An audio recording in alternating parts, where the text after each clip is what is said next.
Our guest today is a member of Rotary Club of Palos Verdes Sunset, past district governor, current district Rotary Foundation chair, David Moyers. Hello, Mel. Welcome to our E-Clubs program. Thank you for being here. Thank you for the invitation. Our topic today is going to be a hypothetical walking us through a global grant from start, germ of the idea, all the way through to it's all done and RI and the Rotary Foundation are happy about it.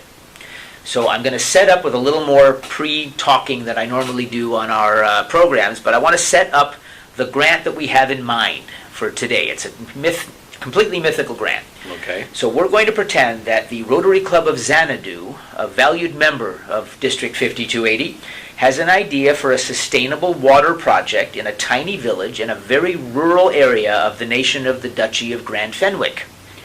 And the Rotary Club of Fenwick South, we've been in contact with them, and they're willing to be Xanadu's partner. We have a vague budget for the project. We know we need to do better. They have conducted a community needs assessment with us there in the Duchy of Grand Fenwick, and there is a need for this exact thing. Okay. Something you and I talked about setting this up was to be sure that has happened. It's alien to me that a Rotary Club would proceed with a grant without knowing that. So we'll skip past that and assume, but not let go of that concept. So we have a general idea of the budget. We know what some of the labor costs, etc., will be over there. We've got this great idea between Rotary Club Xanadu here, Rotary Club of Fenwick South there. With that great hypothetical setup for you of this project, what's the first thing our District 5280 Rotary Club of Xanadu should do at this point? Well, the first thing would be to establish that the host club is ready to take on the responsibility of being the primary contact and responsible parties to fulfill the project and whatever continued efforts that would be required. So that it's not just, sure, we'll try to raise some money and send us the money and then we'll see if we can get it going. The host club, and because we are always going to be the international club when we are sending the grant dollars to that country. So they're the host, we're the international partner. And as the international partner, we have to assume, as you just said, that the club has done all of their homework, that they have Rotarians standing by ready to take on whatever responsibilities they have to fulfill the project, that they have the need assessment, they have community support, they have laborers, they have material suppliers. In other words, they've done their organizational work and everybody's in place. All they're waiting for now are the dollars. And that's what the international partner then is going to play a major role in. Because typically when a host club comes to an international partner here in 5280, they're coming with an amount of money that they need to support the project. So they're coming to us quite often, or it's somehow people come together, they network, they hear about, they refer, but eventually two people start talking to each other. And that's typically the primary contact here in 5280 and the primary contact there. Now that term primary contact is important to remember, because that's the person from the beginning until the end is responsible on both sides of the ocean to do what they have committed to do and make sure everything is in place and final reports are written and the Rotary Foundation is satisfied. And we, as the district leadership and responsible for stewardship of the money, are satisfied that the project was fulfilled, the money was spent where it was supposed to be spent, and that the final reports are in place. So that's way down the road. But in the beginning, we need to be thinking about who's taking on this responsibility. Here in district, what was the name of the club here, Xanadu? Xanadu, yes. Club Xanadu needs to be sure that the person of the club who says, yes, I really have a passion for this. I really want to help these people. I want to make a difference. And I think through our club's global grant application, or being the international partner of their application, we can do that. And I'm willing to take on the responsibility of walk through this process over the next 12, 18, 24 months, however long it's going to stretch out before it can be completely fulfilled and finished. And that responsibility is going to be there and constant. And it's not just a position, a title. You're going to be part of the application process. You're going to go online from time to time and edit and change and alter and eventually come to a conclusion, and then it moves forward for submission to the Rotary Foundation. And then the work begins, because now you have to fulfill the project as it was laid out.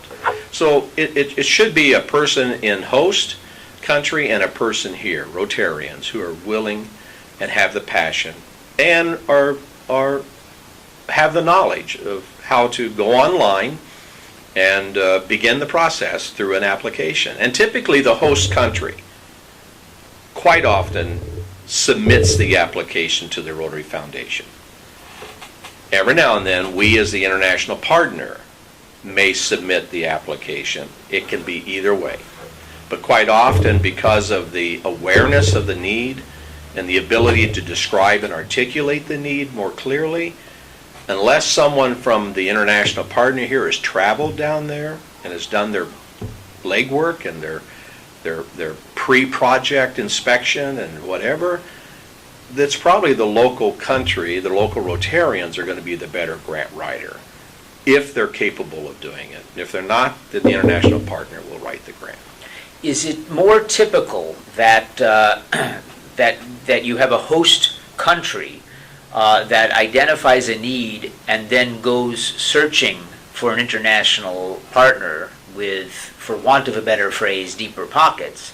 Or is it more typical that two Rotarians from different places will happen to come together and meet somewhere? I've seen examples of the latter in places like Facebook, where just by way of chatting, our club wants to work on, our club wants to work on, and before you know it, it comes together.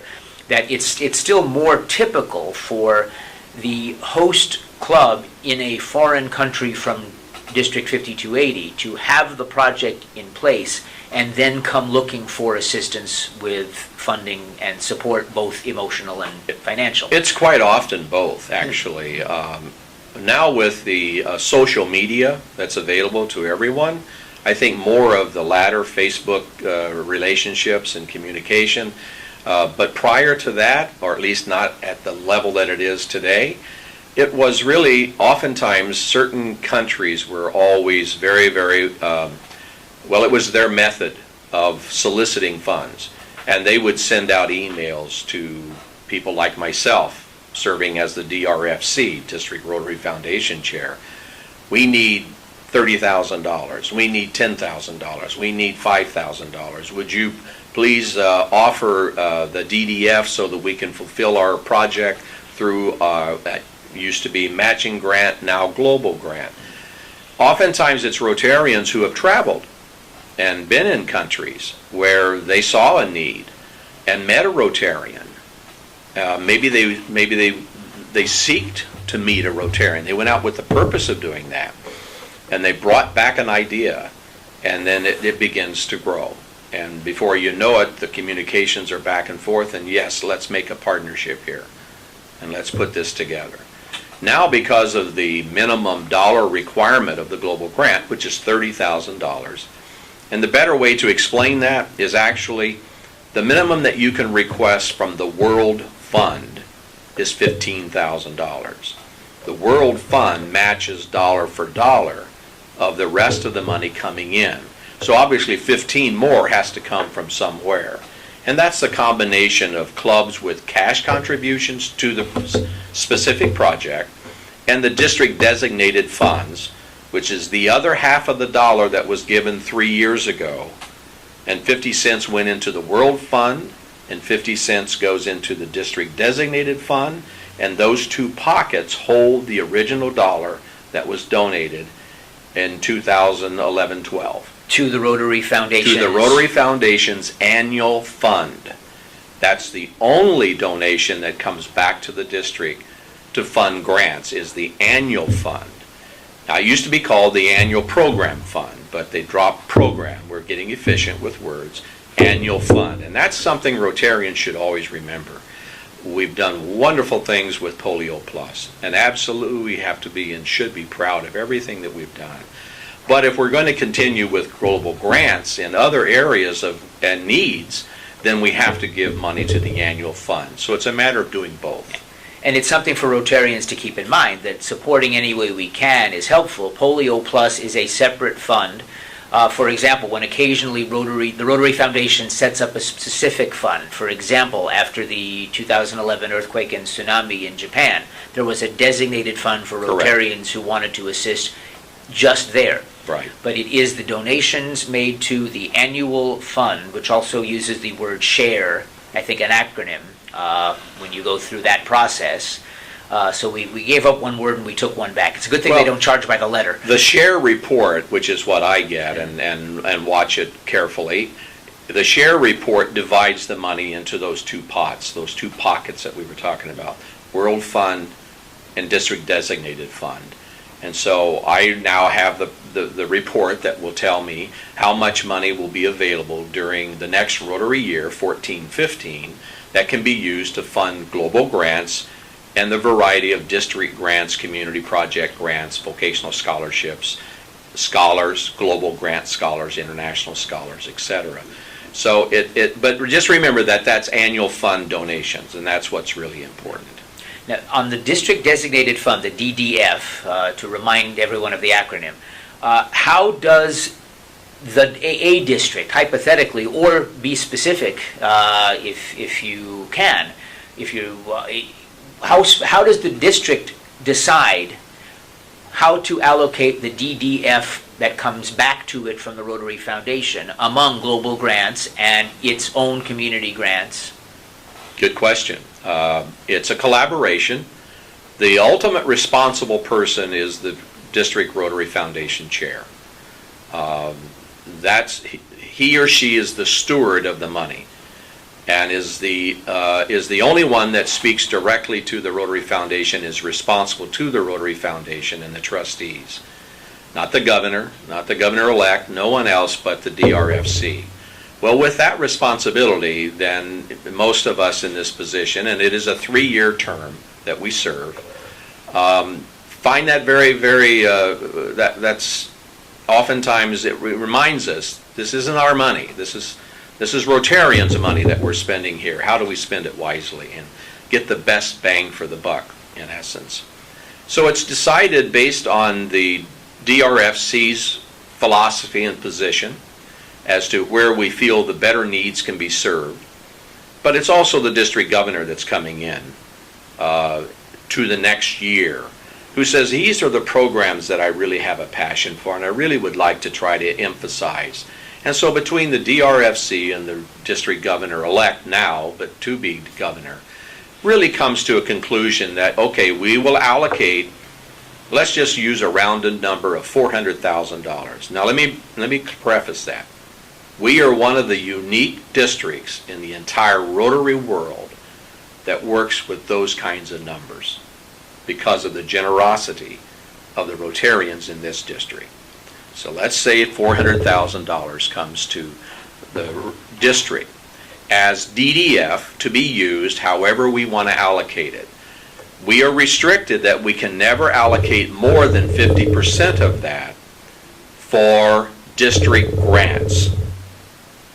We don't allocate that much. We typically allocate, this year was the first year that we had this program, once called Future Vision, that we allocated about 36%.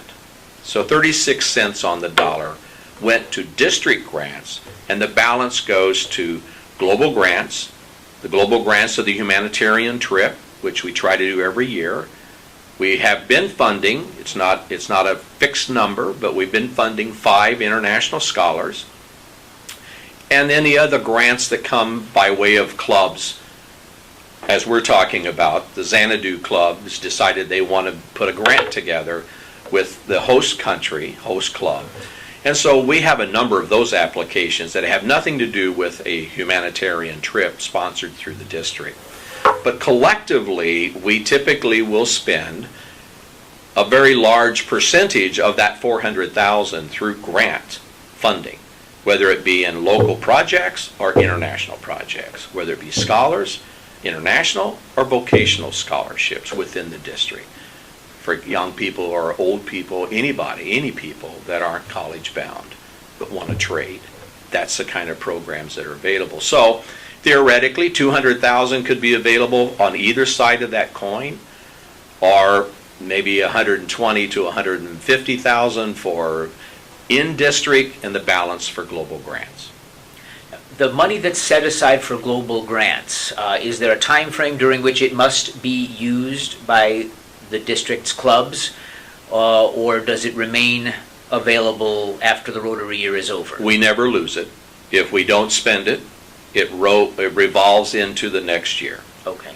It's always there. The only way we ever lose it is if we put it into a funding of a grant, and that's not a loss, but that's how it's spent. Otherwise, it stays there. Now, sometimes at the end of a year, but again, a collaboration between the DRFC and the district governor, there is a particular project that the governor wants to support. In some cases, it's been a sizable amount given to the Polio Plus. It could be a project that could be funded. But oftentimes there is a certain amount of money left over, and it just moves into the next year. Now, let's, drilling back down to our water project in the Duchy of Grand Fenwick. We now understand that there's a minimum budget overall for this project of $30,000 as established by the Rotary Foundation. I love that it was called Future Vision, and there are still all sorts of things online that say Future Vision, and it should probably just say Now Vision. Yeah. Actually, we set our clocks ahead an hour this weekend. We might as well set the website ahead. I agree, but it is what it is. It is a term still used. Yes. So we know that we have to come up with $30,000 overall for this project. Let's assume, for the sake of argument, understanding that we must request $15,000 as a minimum from the World Fund. That's the minimum, obviously proportional to the $30,000 grant. So again, working hypothetically, let's assume that the Duchy of Grand Fenwick Club or clubs in that district, all of those people look like Peter Sellers, but only a film buff will understand that reference. Okay. They're going to come up with $5,000 of those dollars, and the Rotary Club of Xanadu here in 5280 is going to be responsible for procuring $10,000 of the $15,000 that we will then use to ask for the World Fund match. So that means right now from our side, 5280, we have to come up with $10,000. What would be a typical breakdown in terms of the way the district's DDF would be used to contribute towards that amount? What's the approximate breakdown you might be looking at in terms of how to create that? Well, let's start with cash contributions. And those cash contributions can come from clubs both in host or at the international partner side, either way, or organizations that are part of this whole project who can give cash as well. But cash is offset by the World Fund at 50 cents on the dollar. So the $5,000 that's coming from the Xanadu Club, maybe a portion of that $5,000 is not cash, but is DDF from that host district. So there's a host club, and then all clubs are within a district. So you have a host district and a host club. The host club, let's say of that $5,000 is giving $1,500. Now you're $3,500 short because you needed $5,000 on their side. On their side, so you needed $5,000. Right. So you're $3,500 short. Well, I don't know if this is going to be easy math, but in essence, you divide the $3,500 by 2.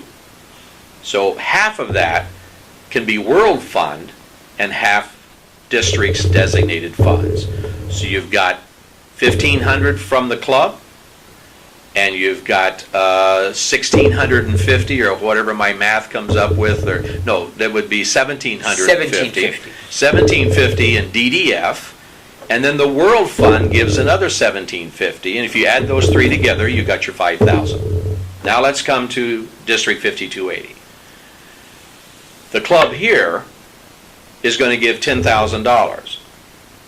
However, that 10,000 is most likely going to be a certain amount of cash, and let's say it's 4,000. 4,000 cash from the local club here in District 5280. And there's 6,000 then that must be made up somewhere. And that could be DDF from our DDF pot. So if there's 6,000 there, World Fund matches another 6. The 4,000 is matched by 2,000, 50 cents on the dollar. So you got 4 and 2 is 6, and 6 and 6 is 12 or $18,000.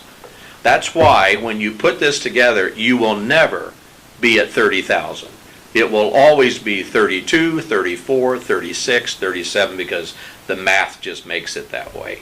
That's how the money then would be raised. And there's no proportional formula that must be matched. My philosophy and most of my counterparts in District 5280 have always agreed that clubs, the host clubs, should at least invest $1,000 in this project. They should really have that much vested interest. It's not like that's how we measure their passion or their need, but as they say, they need to have a dog in the fight.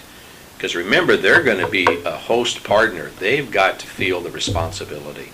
Or otherwise, this thing is going to end up being never funded or a problem years from now trying to collect the paperwork and finish the report. So that's important. And if they do have that much money or more invested, they're going to be a good host partner. Here, because the DDF is available, and we try to make it available, the club is going to give that 4,000, but it may be that you have another club in the district that is wanting to kind of help along and become part of this. So maybe out of that 4, they're going to give 1,500. And your club is going to give the 2,500. That adds up to the 4. And it's still matched 50 cents on the dollar. But we could have multiple clubs raising the cash in district. But there will be one source of DDF, and that's our district's district designated funds. And the host district's designated funds.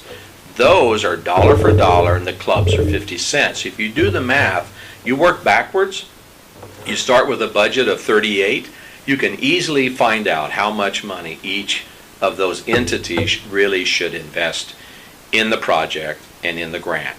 And then you can massage it here and there. But it's cash and DDF. How much comes from one or the other? Well, I know you didn't ask the question, but let me move to the answer. If you're here in 5280 and you're going to ask for your project, the district designated fund to be $6,000, $7,000. If we stop and think about that, where did that money come from? For us to give you $6,000 for your project, it had to have been raised at $12,000 3 years ago. So how much did the club, who is the international partner here, participate in giving money to the annual fund 3 years ago? What have they done 2 years ago, and what are they doing this year? If you don't contribute to the source of the funds, how then can you expect to be the beneficiary of those funds? And it's not that there is a formula and that's it. It's that it's what does the club show in interest in donating and giving money to the Rotary Foundation through the annual fund. We unfortunately have clubs in the district that have yet to give $1 to the Rotary Foundation. Now I find that hard to believe, but it happens, and it happens every year. And I think that if they ever wanted to have a project, how would we justify that unless there is a commitment? Well, we're going to change our ways. We now understand that we've been remiss. We haven't supported the Rotary Foundation, and here's this project. We really want to be part of it. Okay, all right. We can talk about this. In some districts, it's for every $1 that a club gives, you have up to a certain percentage of that dollar available for any grant that you may want to apply for. We don't do that. I find that isn't necessary. I think we do it more on a well, you know, what has been your history of giving over the last 3-4 years, and where are you at today? What have you done so far? Are you showing a real interest in supporting the Rotary Foundation? Then we're going to make money available to you. We're going to try to help you with your projects.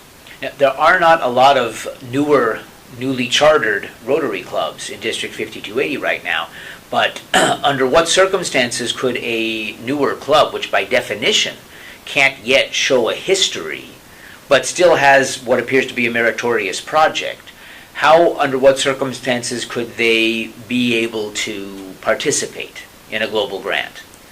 Well, the first thing is, and I think you answered it, meritorious project. If the project has credibility, it's a great project. It's going to affect a lot of people. It's going to make a difference in a lot of people's lives, maybe a village, maybe multiple villages. Then that's important. So we start from there. Great project. All right. Well, now we have a club that wants to be the international partner and the primary contact, and they haven't been a club that long, so they have no history. But they have a history. What are they doing right now? Here we are in March, so that's that's 8 months of the 12 months of the Rotary year. If they've yet to give $1 or any money at all to the Rotary Foundation for the first 8 months of a Rotary year, what do you think that's saying? They still haven't caught on, have they? They still don't understand that if you don't put money in, you can't get money out. And a lot of that also remains educational. Absolutely. It amazes me as a side issue how little too many Rotary clubs do to educate their members about the value of foundation programs and why we want to participate in them. I have gone to clubs as a program or as maybe just a presentation. I wasn't even the program. And I've had an opportunity to talk in front of the Rotary Club, sort of as I am here tonight, this afternoon, but also to individual Rotarians. And it's like, I never thought of that. Or I didn't know that's how it worked. Education is very important. And so I think we're gaining ground. There are fewer and fewer clubs who seem to not give any money to the Rotary Foundation. Most of them, because we talk about so many projects, and I'm putting together a map right now of all of the countries in the world that we have either already funded a grant in, have a grant application waiting to be funded, and it's amazing how large our District 5280 footprint in the world of grants is. I think it's a great visual. I think it's just another way of saying that Rotarians are trying to make a difference, and it's whether it's in our backyard or across the sea, it doesn't matter. We're trying to make a difference. It's unfortunate that making a difference has a price tag. It does come down to dollars. And when you're making your map, don't forget the last couple of years' worth of District 5260 Valley clubs. Absolutely. We can surely add to your map. Absolutely. No, they're already there. As much as the information is available to me, and that's what I'm taking from. I'm actually starting from last year. So everything that was done last year, this year, because it's during my term as DRFC is I had to start somewhere, so that's what I decided. But those dollars are available, and the clubs need to show that they're willing to make a commitment. In some cases, they've given very little, if any, but they've committed. We're going to be a sustaining club, $100 for every member in this Rotary year. All right, based on that, here's what we can do. So now, I think they will, and I think many of them they've exceeded it. That's wonderful. That's why that club's Rotary Foundation goal is so important every year, and yet it oftentimes is not what a president is even thinking about, Maybe they don't even set goals in their own personal lives. I don't know. But we need to kind of get an idea of where are we going with the foundation giving that helps us then budget for what we think is going to be coming up in the future in projects. Now, let's assume for the sake of argument, as comical as it sounds, that both clubs have done everything right in terms of the application process. The districts have gone along and made things happen, and the project has been funded, and everything has been properly installed in the Duchy of Grand Fenwick's rural area, and the water system is working, and it's sustainable, and local people can maintain it. We're all the way at the end of the process. In about 60 seconds, tell me what the Rotary clubs need to do now that the project is in and it's working. It's called a final report, and it's a report that comes again from the primary contact of the host club and the primary contact of the international partner here in 5280. Those two entities, those two individuals are responsible for completing the final report, and that's submitted to the Rotary Foundation, and the Rotary Foundation will look at that, and if they have any further questions that the report didn't answer, then they communicate back to the primary contacts and say, well, you didn't explain what you did with this, or that there is a little bit of a discrepancy here. You were going to have 13 cornea transplants, but I see that you only funded 10. What happened to the other 2? And as long as all of those questions are answered, then the Rotary Foundation sends the primary contact, both in host and international, and me as the DRFC, a closure letter. And that's the time to celebrate, because that's a wonderful thing for me to receive on all of these grants, that they're closed. It has taken me, I finished it last year, on one global grant, 6 years to clean it up. Now, if there are enough of those final reports that are not in, then our money is held in abeyance. So it is a responsibility that the primary contacts must take seriously, because it could be that at some point we can't get any more money for local projects or for international projects, because we have too many outstanding grants with no closures. Or a club will have too many, and so the club cannot participate in any more grants until they clean those delinquent reports up. And it can be difficult sometimes, because it's after the fact, and people didn't keep their receipts as they were supposed to. Well, if you know that going in and you're constant about it during the project, you're going to be much better off, and it'll be a lot easier to close that grant. So we've done everything right. We've gotten all the reports in. The only next step is to go start the next grant. That's right. Absolutely. The next application comes. Oftentimes, once a club or clubs enjoy the anticipation of a project and the fulfillment of the project, and then they see the results of the project, it's like the light goes on. And it's amazing, Mel, how much more participation than that club gives to the Rotary Foundation through donations, whether it be to the endowment fund, Polio Plus, or annual fund. But all of a sudden now, there's a connection. And so it's like the chicken and the egg. Well, should you have the project first and then start giving money? Well, that won't work, because we can't work on borrowed money. So we just hope that when people start thinking about, as Rotarians, that I really do want to have a personal involvement.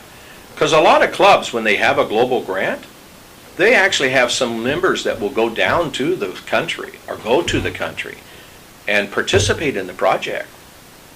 Now that's not the humanitarian trip of the district, though that's a bigger example of that. But oftentimes clubs actually send club members on their own dime, not part of the grant money, go to the country and visit the project and bring back that report to the club in general. It's a great program, and all of a sudden, passion, the desire, the willingness to give, to participate, it's personal now. And that's what Rotary is. It's a feel-good. Absolutely. David Moyers, District Rotary Foundation Chair, thank you for teaching us, and I think between the Rotary Club of Xanadu and the Rotary Club of Fenwick South, we're going to make something good happen. Thank you very much. I enjoyed it. See you all. See you soon.